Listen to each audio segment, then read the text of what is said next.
Amis des jeux, bonjour et bienvenue sur ma chaîne On y joue. Aujourd'hui, je te présente Kid of London, un jeu pour 2 à 5 joueurs avec une petite variante à 2 joueurs à partir de 8 ans pour une partie d'environ 10 minutes. Dans Kid of London, tu incarnes des gamins des rues obligés de détrousser les riches pour survivre. Mais attention, ne sois pas trop gourmand car si tu es le plus riche des gamins des rues, en fin de partie, tu seras toi-même détroussé par le chef du quartier. Et ce sera alors le second qui gagnera la partie. Mais trêve de blabla et voyons un peu la mise en place de ce jeu. Et voilà, nous nous retrouvons pour la vidéo règle de Kids of London et surtout la mise en place de Kids of London. Alors, la boîte, elle est toute simple. Il n'y a pas grand chose dedans, vous allez voir. Il y a la règle qui prend vraiment très peu de place.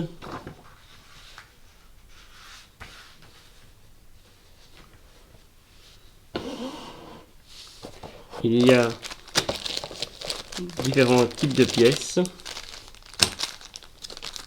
Alors les sachets ne sont pas fournis, c'est moi qui les ai mis dedans pour épargner mes pièces, pour éviter qu'elles s'abîment avec le temps. Donc il y a des pièces qui valent 3. Il y a des pièces qui valent 5, on va toutes les installer ici sur le côté. Il y a des pièces qui valent 10. Et enfin, il y a des pièces qui valent 1. Alors, premier petit reproche à faire éventuellement pour les personnes distraites, c'est que les pièces de 3 et les pièces de 1, certes la taille est différente, mais c'est le même coloris. J'aurais peut-être essayé d'avoir un coloris en plus, ça aurait peut-être pu être plus simple pour les joueurs. D'autant plus que si on les met dans l'ordre, elles sont vraiment une à côté de l'autre et peuvent facilement se mélanger. Donc voilà. Ensuite, il y a les cartes gamins des rues, Kids of London. Il y a, comme vous voyez, des versos différents. Le verso noir, le verso jaune, le verso vert, le verso gris et le verso rouge bordeaux. Moi, je vais prendre les noirs. On va donner à monsieur Cro-Magnon, mon adversaire du soir. Qu'est-ce qu'il y a sa figure? Voilà. Allez, monsieur Cro-Magnon, on va les cartes jaunes vu qu'il est jaune. Voilà. Alors il n'est pas nécessaire de mélanger son deck, mais comme moi je vais jouer à l'aveugle pour monsieur Cro-Magnon, je ne vais pas les laisser dans le même ordre, sinon ça ne va pas aller. Les miennes, je pourrais vraiment choisir dedans mes cartes. Il y a également ici une carte récapitulative de différentes personnes que l'on peut dépouiller.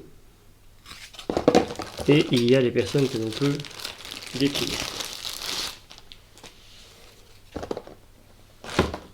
Donc voilà. Je vais y revenir par après. Elles sont au nombre de 9. 1, 2, 3, 4, 5, 6, 7, 8 et 9. On y reviendra en détail par après. Pour l'instant, on va les mettre ici. Alors nous allons faire une partie à 2 joueurs.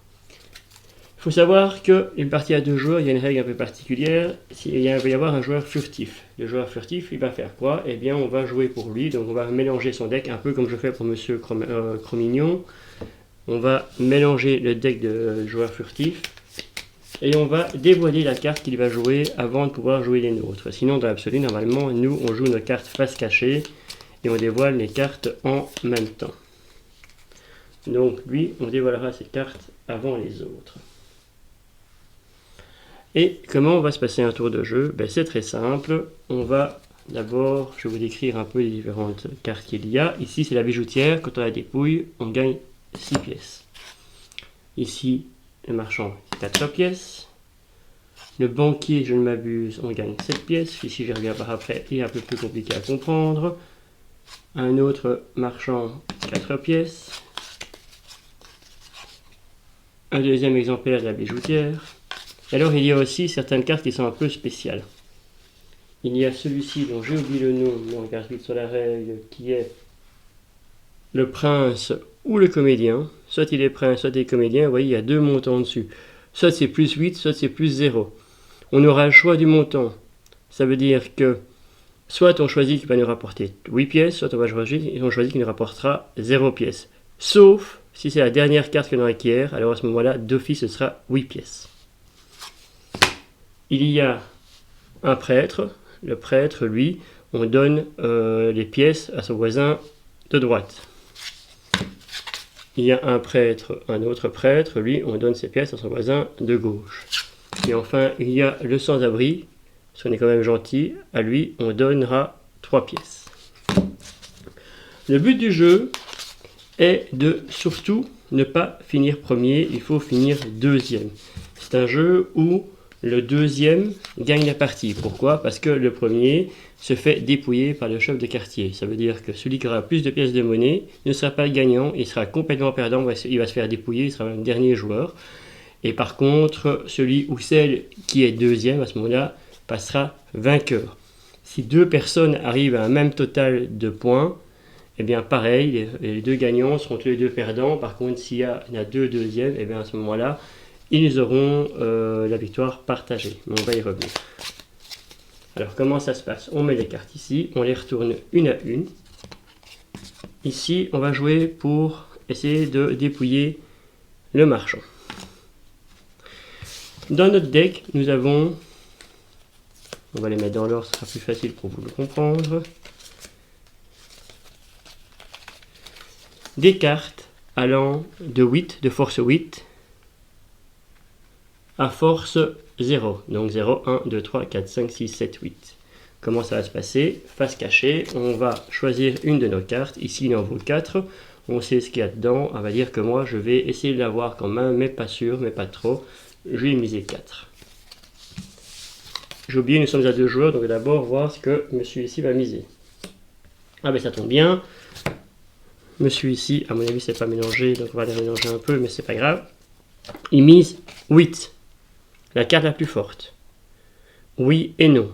Car s'il y a égalité, eh bien les 8 se dispersent et c'est le joueur qui n'a pas de 8 qui gagnera. La carte du monde ici. Alors maintenant, monsieur Cromignon et moi, on va jouer en même temps. On va mettre face cachée notre carte. Monsieur Cromignon, il met sa carte aussi. Et on retourne. Et bien voilà, ce que j'expliquais est arrivé. Moi j'ai mis 4. Les deux ici ont mis tous les deux 8. Ils s'annulent.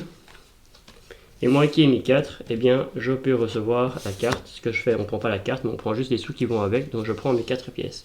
Il est très important de toujours laisser vos pièces apparentes pour que les autres joueurs puissent estimer s'ils sont premiers, s'ils sont deuxièmes, etc. Un autre tour se fait, on dévoile une autre. Ah, mais c'est nouveau le 4.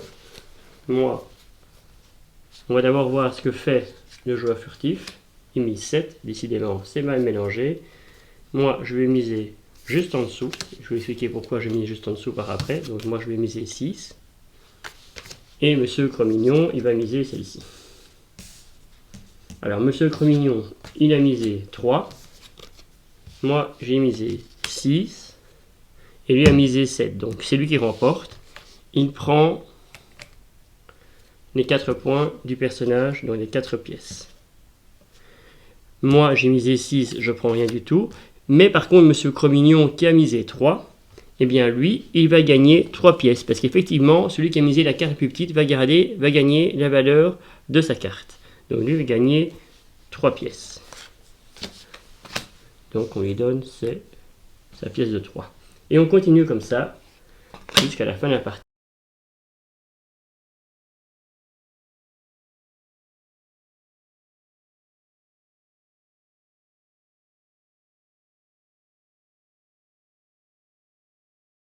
On arrive au décompte final. Le décompte final, ça se passe comment? On va additionner les pièces de chacun. Monsieur Furtif ici, il a 5, 10, 13, 15.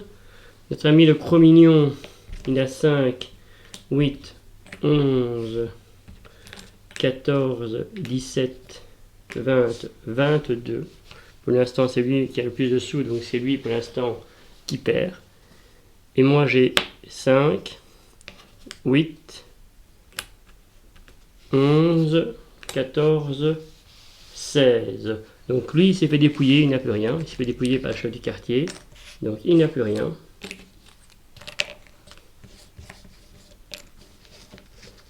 Voilà, dépouillé. Moi, j'étais deuxième, parce que lui avait fait 15. Et bien moi, pour Ouais, 15, j'y viens. Et bien moi, pour 3 points, parce que j'ai 18... Non, pas 18. J'ai 9, 14, 16 pour 1 point. Je l'emporte parce que je suis deuxième. Voilà, c'était Kids of London. Je reviens vers vous avec mon analyse et mes critiques. On se retrouve pour l'analyse de Kids of London. Alors, Kids of London est un jeu de bluff qui peut facilement réunir toute la famille. C'est un jeu où, une fois n'est pas coutume, il ne faut pas gagner, il ne faut pas être premier pour gagner. Alors, nous aimons ce jeu car il est rapide, il prend seulement 5 à 10 minutes. Le matériel est vraiment bien pour le prix.